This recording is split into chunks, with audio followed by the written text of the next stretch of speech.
பண்ணிருக்காரு. ஆனா அவருக்கு என்னாச்சுன்னு தெரியல. சோ அவர் ஆரம்பிச்சதை நம்ம முடிச்சு வைக்கலாம் அப்படின்னு நம்ம ஹீரோ வீரவசனம் பேசிட்டு இருக்கும்போது நமக்கு அந்த அண்ணன்காரனுக்கு என்னாச்சுன்ற மாதிரி காமிக்கிறாங்க. சோ ஆக்சுவலா என்ன இருக்குன்னா அவர் எல்லாமே கிட்டத்தட்ட ரெடி பண்ணியிருந்திருப்பாரு. ஆனா கடைசி நேரத்துல இவருடைய ரேடியோல இருந்து வந்த சத்தத்தினால அந்த கிரியேச்சர் வந்து இவரை தேடி இந்த இடத்துக்கே வந்திருக்கும். இவரை எதிர்பார்க்காத டைம் வந்ததுனால இவரால் எதுவுமே பண்ணிருக்க முடியாது. அதை வந்து அட்டாக் பண்ணி போயிருப்பாரு. ஆனா அதுக்குள்ள அது இவர் அட்டாக் பண்ணி கொலை பண்ணிருக்கும். இப்ப கட் பண்ணா இப்போ நம்ம பசங்களை காமிக்கிறாங்க. எல்லாருமே ஒண்ணு சேர்ந்துடுறாங்க. இந்த லைட் எல்லாம் ஆன் பண்ணி பாக்குறாங்க. நல்லாவே ஒர்க் ஆகுது. சோ கண்டிப்பா அந்த கிரியேச்சர் இங்க வர வச்சு இந்த லைட் அது மேல அடிச்சு போட்டு தள்ளுறோம். அதை விடக்கூடாது. சோ குயினி பொண்ணு அது வந்து அட்டாக் பண்ணிருக்குது. அவளுக்கு ஏதோ ஃபீட் பண்ணிருக்குது. சோ கண்டிப்பா அந்த பொண்ணை தேடி இந்த இடத்துக்கு வரும். அவளை வச்சு நம்ம அந்த கிரியேச்சரை புடிச்சிடலாம் அப்படின்ற மாதிரி பிளான் போட்டு ஒன்னா சேர்ந்து ஒர்க் பண்ண ஆரம்பிக்கிறாங்க. கடைசியில ஒரு பக்காவான பிளான ரெடி பண்ணி எல்லாருமே ஒரு சைடு வந்து ஒளிஞ்சுக்கிட்டு இவங்களுடைய பிளான வந்து செயல்படுத்த ஆரம்பிக்கிறாங்க. என்னன்னா அந்த கிரியேச்சர் வந்து இந்த இடத்துக்கு வர வச்சு அந்த லைட் ஆன் பண்ணி அதை போட்டு தள்ளுறதுதான். சோ அதுக்கான டைம்க்கு வந்து கரெக்டா வெயிட் பண்ணிட்டு இருக்கும்போது அந்த குயினி பொண்ணுடைய ரத்தம் படிஞ்ச சட்டை இருக்கும் இல்லையா, அதை வச்சுதான் அந்த கிரியேச்சர் வந்து இந்த இடத்துக்கு வர வச்சிருப்பாங்க. அதுவும் பாத்தீங்கன்னா குயினி பொண்ணு பிடிக்கிறதுக்காக இந்த இடத்துக்கு வரும். உடனே நம்ம திமிரு பிடிச்ச பையன் பட்டன் அமைக்கி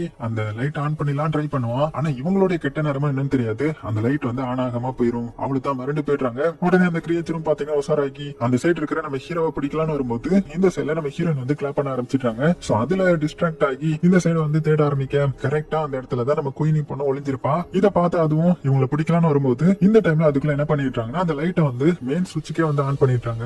அவ்வளவுதான் அந்த கிரியேச்சர் வந்து பயங்கரமா மரல ஆரம்பிக்குது. இந்த கேப்பை யூஸ் பண்ணி ரெண்டு பொண்ணுங்க இருக்காங்கல்ல, அவங்க வந்து தலை தெரிச்சு அந்த டனல் வழியா ஓட ஆரம்பிக்கிறாங்க. அப்படியோ நான் தூரமா பாத்தீங்கன்னா லைட்டையும் பாத்துட்டாங்க. சோ கண்டிப்பா டனலை விட்டு வெளியில போறதுக்கான வழி வந்து இதுதான், நம்ம தப்பிச்சிடலாம் அப்படின்னு சொல்லிட்டு வேகமா அந்த இடத்துக்கு வந்துடுறாங்க. இந்த இடத்துக்கு வந்ததுக்கு அப்புறம் தான் நம்ம பசங்க யாருமே வரலையே அப்படின்னு டனல்குள்ளேயே சோகமா பாக்கும்போது அந்த இடத்துக்கு இந்த பொண்ணுங்க பின்னாடியே தான் அந்த கிரியேச்சரும் வந்திருக்கும். ஆனா அதால இதை விட்டு வெளியில வர முடியாது இல்லையா, அது அப்படியே தூரமா நின்று பார்த்து கத்த ஆரம்பிக்குது. ஆனா அதுக்கு பின்னாடி இருந்து ஒரு வெளிச்சம் தெரியுது. என்னன்னு பார்த்தா நம்ம மூணு பசங்களும் கையில தீப்பந்தத்தை எடுத்துட்டு வெறித்தனமா ஓடி வந்துட்டு இருக்காங்க. இப்ப அந்த கிரியேச்சர் வந்து வசமா மாட்டிக்கிட்டு இந்த சைடு வந்து வெளிச்சம் இருக்குது, இந்த சைடு வந்து நம்ம பசங்க வந்து தீப்பந்தம் வந்து எடுத்துட்டு வந்திருக்காங்க இல்லையா. சோ வெளிச்சம்னா இதனால ஏத்துக்க முடியாது இல்ல, அதனால அந்த இடத்துல நின்னு பயங்கரமா கத்திட்டு இருக்க. டக்குன்னு நம்ம பசங்க என்ன பண்ணிடுறாங்கன்னா அந்த தீப்பந்தத்தை எடுத்து அது மேல வச்சுட்டு வேகமா இவங்களும் வெளியில வந்துட்டாங்க. அவ்வளவுதான் அந்த கிரியேச்சர் வந்து பயங்கரமா எரிய ஆரம்பிக்குது. அந்த இடத்துலயே அப்படியே விழுந்துருது. சோ கடைசி அப்படியே நம்ம பசங்க அந்த கிரியேச்சரை போட்டு தள்ளிடுறாங்க. இப்ப வெளியில வந்துட்டு இவங்க எல்லாருமே அதை பார்த்துட்டு இருக்கிற மாதிரி காமிச்சு சீனும் கட் ஆகுது. அடுத்த சீன்ல நம்ம ஹீரோ வந்து சைக்கிள்ல போயிட்டு இருக்கிறான். போயிட்டு இருக்கும்போது பேக்ரவுண்ட் வாய்ஸ்ல வந்து பேச ஆரம்பிக்கிறான்.